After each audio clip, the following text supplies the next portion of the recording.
It was a March morning back in the late summer of 1983. The sky was clear, the air felt crisp and fresh, and there was this peaceful vibe hanging over that small town in the interior of southern Brazil. Everything seemed calm, eh? But house number 27 on the main street? Total chaos inside. Something big was about to go down, something that would mark the history of that whole region and change one man's life forever. That man was Otavio. Otavio was 36, blond with these calm, serene eyes, used to putting in long days out in the fields. He was a small farmer through and through. Up early every morning, tending the crops, looking after the animals, and running that little shop in the backyard with his wife, Helena, a sweet woman with the gentlest smile you'd ever see, but she had this rare inner strength. They'd been married 12 years. For almost a decade they'd tried for kids, and for years they figured they'd never be parents. Helena had 2 miscarriages and got hit with a tough medical call. You'll never carry a pregnancy past 3 months, the doc said. But against all odds, the impossible happened. Mid-1982, Helena got pregnant. They both cried for hours when the test came back positive, tears of fear, happiness, pure anguish. They promised not to tell a soul for the first few months. And they stuck to it. She pulled back, quit working, took care of herself like never before. Otavio did everything he could to protect her. Then in the 4th month, surprise, it wasn't 1 baby. It was 2. 5th month ultrasound? More. There were 5. By the 6th, the full checkup in Porto Alegre dropped the bombshell, 9. No one could figure out how Helena's body was handling it. The doctors called it a miracle. She just smiled and said each of those little lives was the reward for all those years of pain and silence. The birth was set for the 34th week, high-risk C-section. The hospital team geared up like it was a full-on operation. The local hospital didn't have the gear, so Helena got transferred to the capital with help from volunteers around town. Otavio went with her. The whole city stopped to watch. And on March 12, 1983, at 10:47 a.m., the first girl arrived. Second at 10:48, third at 10:49. One by one, in just minutes, 9 blonde, blue-eyed girls came into the world. Each between 1 and 1.5 kilos, tiny, fragile, but alive. The whole operating room broke down crying. Nurses, doctors, even the hospital director. Otavio couldn't even talk. He just stood there staring at those 9 incubators, whispering over and over, "This is my family. They're all my daughters." But while he was soaking in the miracle of fatherhood, fate was already lining up its punch. Near the end of the surgery, Helena started bleeding bad. The team fought for almost 2 hours, transfusions, everything they had. At 1:12 p.m., she was gone. Otavio only got told 3 hours later. He was holding his 9th daughter's tiny hand when they said, "Otavio, we need to talk." He didn't need the words. He felt it in his chest. The world went dead quiet. He dropped to his knees right there in the hospital hallway.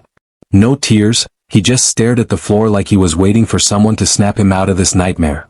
Word spread like wildfire. The town froze. Press showed up. Widower with 9 newborn girls. Story hit newspapers everywhere. But Otavio? He stayed put. Wouldn't leave the hospital. Slept in those neonatal ICU chairs, switched visiting hours, took notes, cried in secret down the corridors. Helena's funeral came, he couldn't go. The girls were still being watched, and he couldn't stand leaving them. His older brother carried the coffin. They say the next day Otavio wrote a letter to his wife and tucked it in one of the incubators. It read, "Helena, you left me 9 pieces of yourself. I don't know how, but I'll make it work, even if the whole world doubts me." And damn right he did. Little by little the girls gained weight.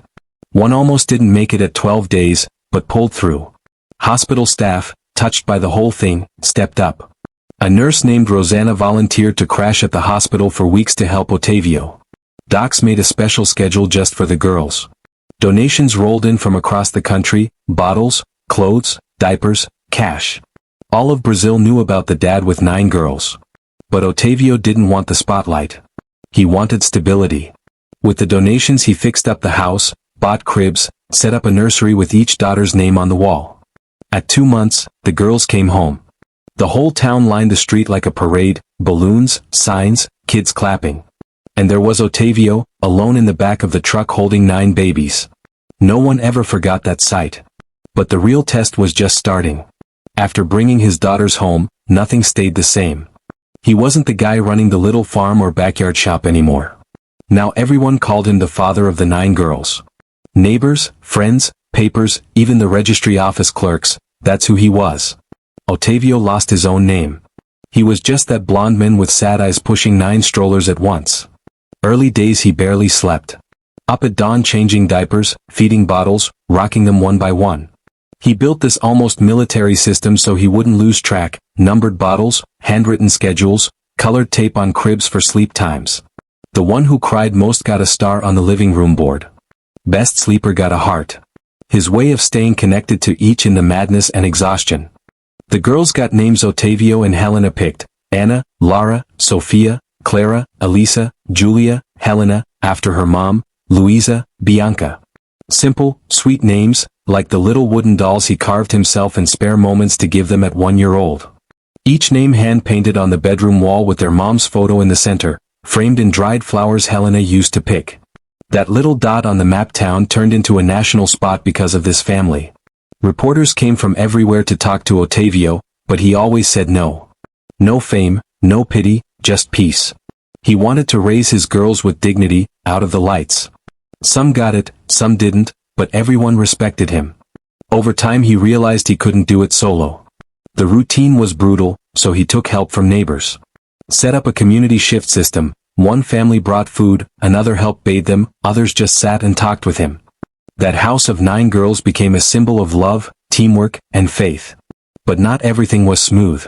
When the girls hit 1, a social worker showed up. The state didn't think he could handle raising 9 alone emotionally. Talked foster care, separate adoptions, better chances. Ottavio nearly lost it. They're my daughters. I promised their mother. No one's splitting them up. Legal fight dragged months. Lawyers worked pro bono. Petition with over 5,000 signatures hit the children's court. Town said no way to separating them. In the end, Ottavio won. The girls stayed. That one changed everything. From then on he swore he'd never rely on kindness again. Wanted to build stability himself. Sold land behind the house, bought a small greenhouse. Started growing rare flowers, Helena loved them. Sold custom bouquets with each daughter's name, Anna's roses, Sophia's orchids, Julia's tulips. Tribute to his wife and a way to keep the family going with pride. Flowers took off. In 2 years he had steady clients in 3 nearby towns. He didn't stop. Bought an old pickup, turned it into a mobile greenhouse, drove Sundays with the girls to fairs and squares selling bouquets and quietly sharing their story, not bragging, just to inspire. And inspire they did. As the girls grew, Ottavio made sure they hit every milestone. He combed hair, sewed dresses, taught reading and writing, built toys, baked cakes, darned socks. Fevers? He stayed up with cool cloths on foreheads. Nightmares? He sat bedside spinning stories out of thin air till eyes closed peaceful. But it wasn't always easy. Moments of total burnout. Crying alone in the bathroom, scared he wasn't enough, scared of screwing up. But he never let them see. To the girls, Dad was a hero, and he carried that like 1,000 men. At 5 each got a necklace with their initial and a small blue stone. He gave them with one line, "You are unique, but you were born together." Never forget that. Personalities showed early. Anna serious, always protecting sisters. Lara outgoing, speaking for the group. Sofia most like Mom, quiet, watchful, loving. Clara creative, drawing everything. Elisa first to help. Julia stubborn and brave.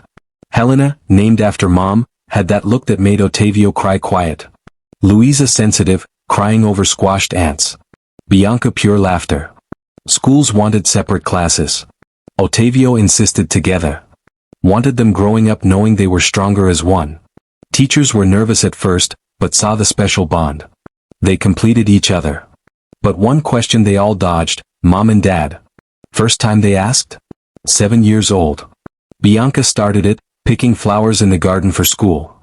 Ottavio stopped, sat on the ground, took a deep breath. Told them everything, no drama, just truth. Their mom was extraordinary, gave everything for love, because of her they existed, and every time he looked in their eyes he saw Helena again. They cried, beautiful cry that cleanses. That day they all went to Mom's portrait in their room, left flowers. Secretly each wrote a little letter, hid it behind the frame. Years later when older, those letters got read together, and changed everything. But that's for later. Time passes weird when you live for love. For some it's a cage. For Ottavio those years with 9 daughters were sacred. Every morning with them, quiet blessing.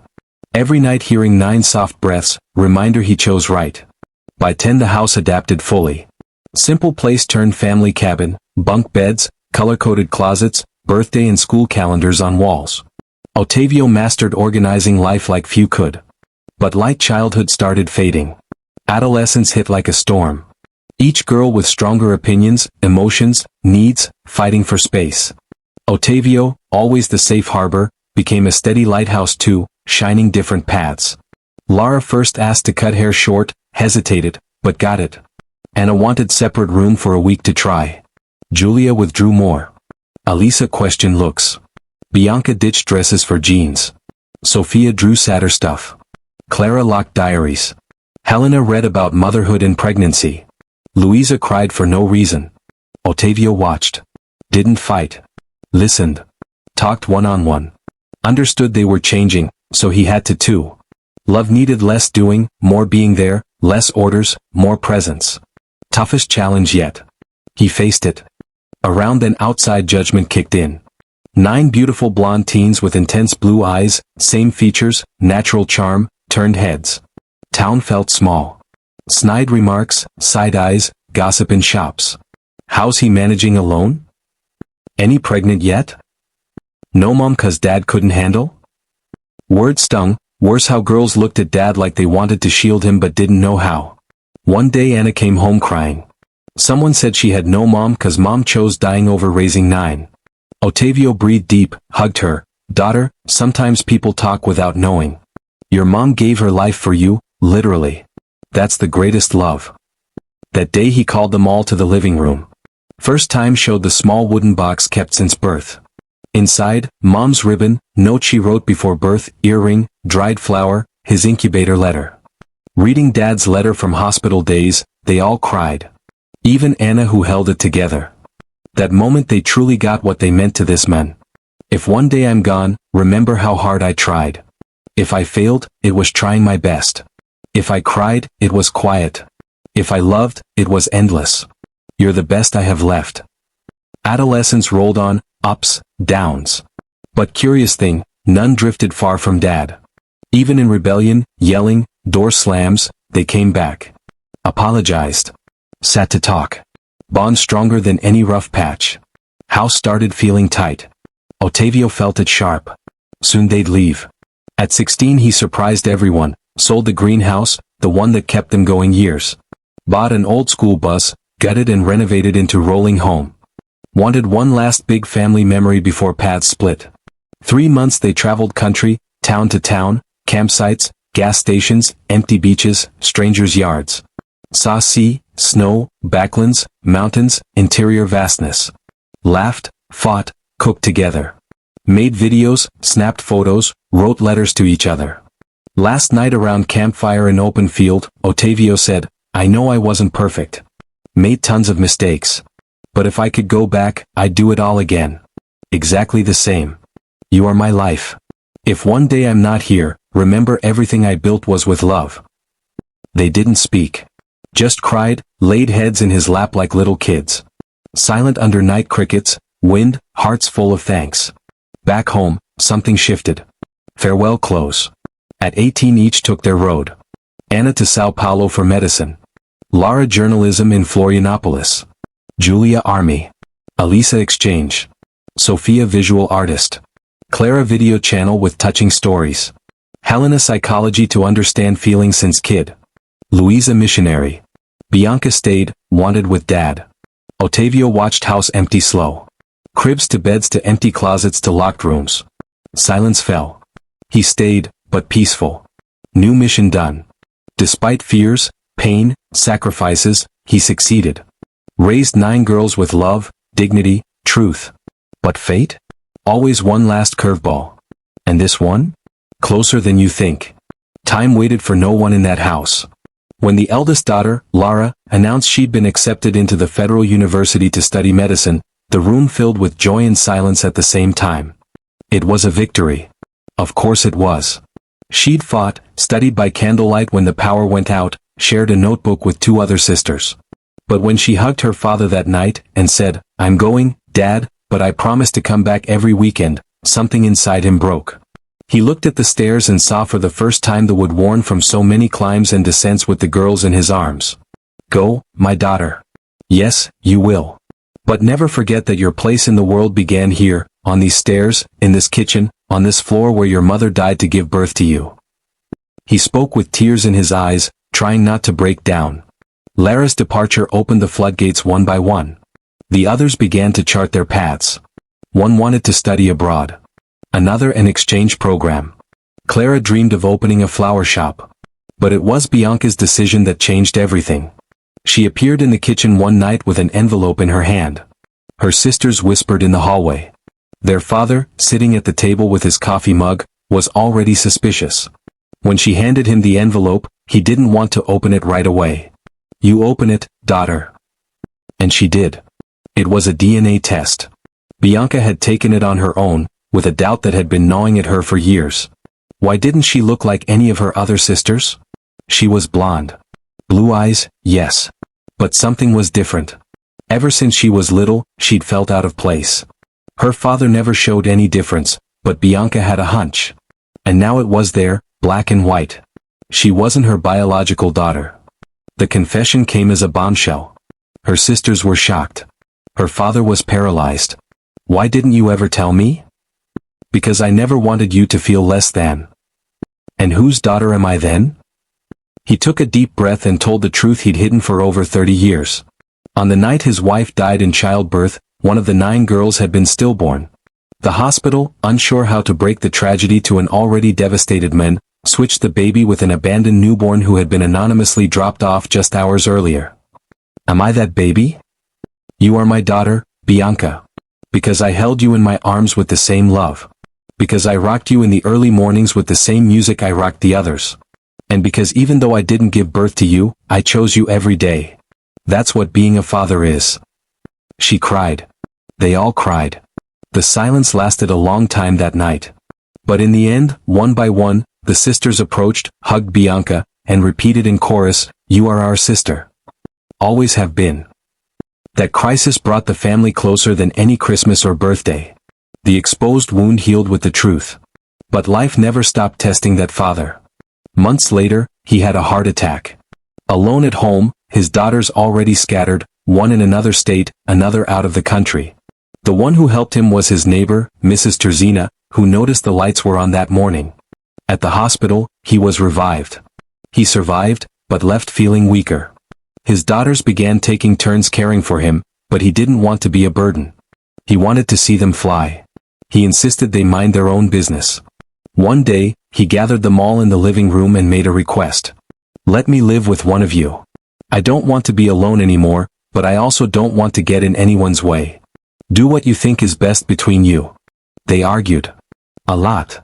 But in the end, they decided something no one expected. They would sell their childhood home and buy a new house where they could all live together with him for a while. It would be like a return to their roots, only with each one bringing their own story. The decision was emotional. Together again, even if for a limited time, each with their own background, profession, and dreams, but all united by their love for the father who gave up everything to raise them. It was in this new home that the greatest upheaval in the family's history occurred. One day, while rummaging through a box of their father's old things, they found a letter they'd never sent. It was addressed to a woman named Beatrice. The handwriting was his. The date, 1982. "Who is that woman, father?"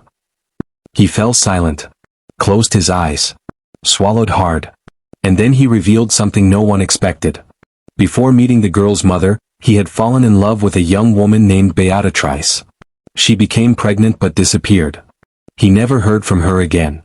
The letter was a desperate attempt to find her, but he never had the courage to send it. "I might have a son out there that I've never met." The impact was enormous.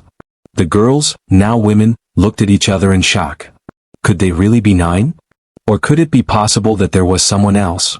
And that's when one made an unexpected decision. She would look for Beatrice. She would go to the ends of the earth if necessary. And this search would change everything the family thought they knew about themselves. Silence fell over the house as Sophia stood up with an envelope in her hands.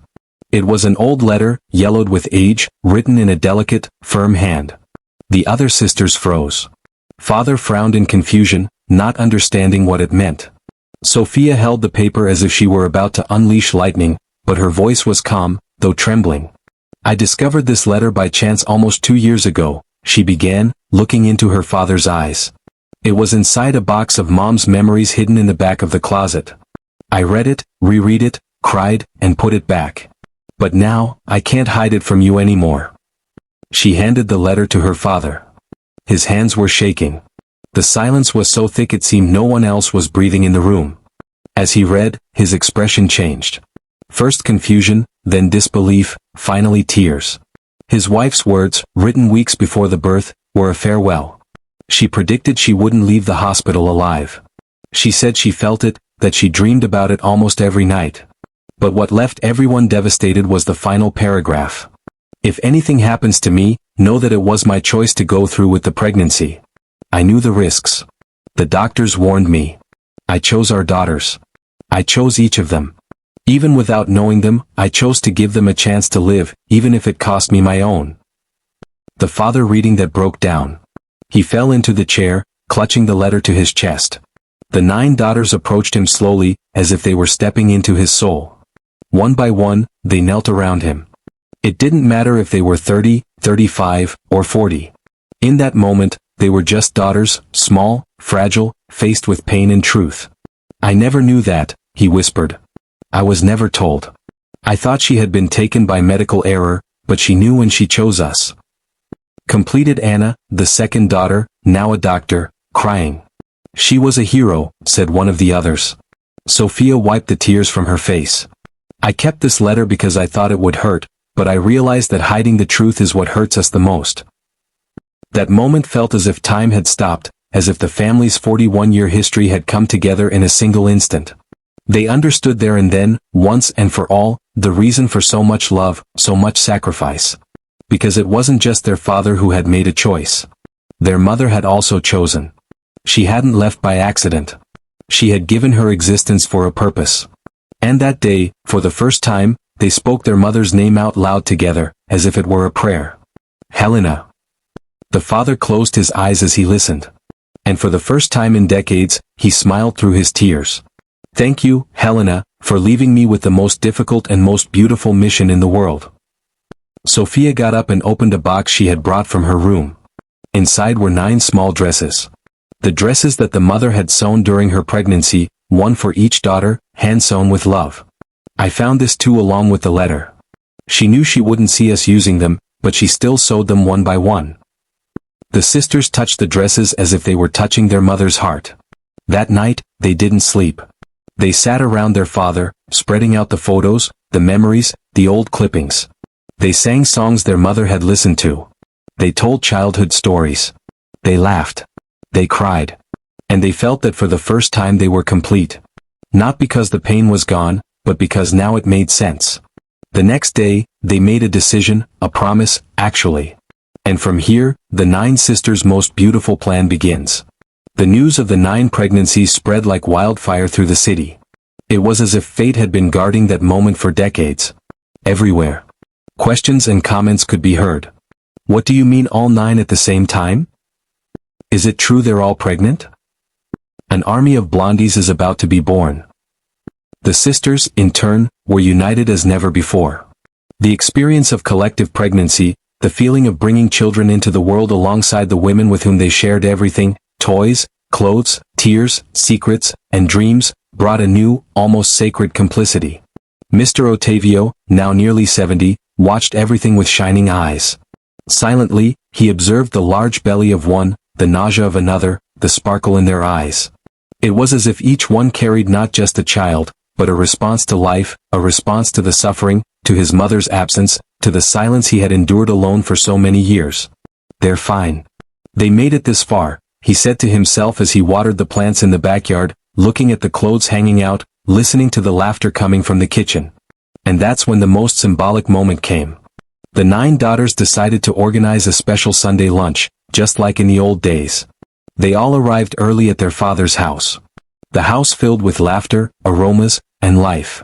Maria's lasagna, Isabel's pie, Julia's sweets. Everything was there. Everything was as before. And around the table with the clatter of cutlery, chairs being pulled out and voices overlapping. Silence fell. Anna, the second oldest, stood up with a glass of grape juice in her hand. She was visibly moved. Her sisters already knew what she would do, but Ottavio didn't. "Dad," she began, her voice trembling. "We thought long and hard before telling you this, and today here, just as we've always been, we decided we needed to tell you." Mr. Ottavio put down his fork, attentive. "As teenagers, we were embarrassed to thank you. We thought it was normal for a father to become a mother, cook, washerwoman, caregiver, and protector all at the same time. But now we know it was a miracle." She took a deep breath. "That's why all our children without exception will be named after Mom. All of them. As a way of thanking her and you." The old man didn't say a word. He just wept. The tears fell heavily without asking permission as his 9 daughters approached to embrace him together. An embrace of so many memories, so many silences healed, so much pain now reconverted into love. The following week, the births began, one after another, some in different hospitals, others in the same one. A rotation of aunts, godmothers, and sisters caring for one another. They were long nights of anticipation, fear, and euphoria. But in the end, the grandchildren were born. 9 grandchildren, 6 girls, 3 boys, all blonde, like the eyes that passed away with their mother in 1983. Some with blue eyes, others with lighter honey eyes, all healthy, all with the name Helena as part of their registry. A tribute to the woman who gave birth to 9 lives and left without knowing any of them. Ottavio's house was noisy again. Bottles, scattered toys, cries in the early morning, the smell of baby powder and diapers. But he didn't complain. Quite the opposite. Every day, he made a point of sitting in the hammock and cradling each grandchild in his arms, singing the same songs he once sang to his daughters. It seemed like the perfect ending. But as always, life likes to keep one last surprise in store. And this no one, not even Ottavio, could have imagined. After the birth of his 9 grandchildren, Ottavio's home became the family's center of joy and hope. The children's laughter echoed through the hallways, breaking the silence that had dominated for so many years. It was a celebration of life, of love that never faded. But in the midst of this happiness, something still held a secret. One afternoon, while cleaning out the attic, Anna found an old, locked, and dusty box. Curious, she called her sisters to help open it. Inside, among photos and letters, was a sealed envelope with her name written in a shaky hand. She hesitated but opened it. It was a letter from his mother, Helena, addressed to Ottavio. In the pages yellowed with age, Helena told a story never revealed. Before discovering she was pregnant with 9 girls, she had lost a baby, a boy, in an early miscarriage. This loss affected her deeply. But what shocked the family was what came next. Helena revealed that at the same time she had to make an impossible decision to donate part of her organs to save the life of a close woman who was in a coma at risk of death. She didn't say who this woman was, only that she was someone very special and that she hoped that one day the truth would come out. The father moved reread the letter. Feeling the weight of a woman who always put love above all else, even herself, the family decided to seek answers. Who was this woman? What was her story? And it was in a small town in the countryside that they discovered the connection. The woman who received the transplant was the father's distant aunt who had been missing for years. This discovery brought the family even closer together, showing that Helena's love not only saved their lives, but also the lives of others. Her legacy was greater than they could have imagined. As he held his grandchildren in his arms, Ottavio smiled, feeling that Helena's mission and his was complete. And you who have watched this far, reflect, how often does true love require silent sacrifices? How many stories around us are made of invisible choices and courage? If you felt something while listening to this story, leave a comment. I am committed to the truth and to always being a better person. Don't forget to subscribe to the White Stories channel. Like, comment, and share so that more people can be moved by healing stories. On the screen, you will see 2 videos that will touch your heart. The impossible reunion of separated brothers and the story of the mother who returned after 25 years. Click, watch, and continue this emotional journey with us. Because here at White Stories, we don't tell stories, we heal wounds. Thank you for being with us.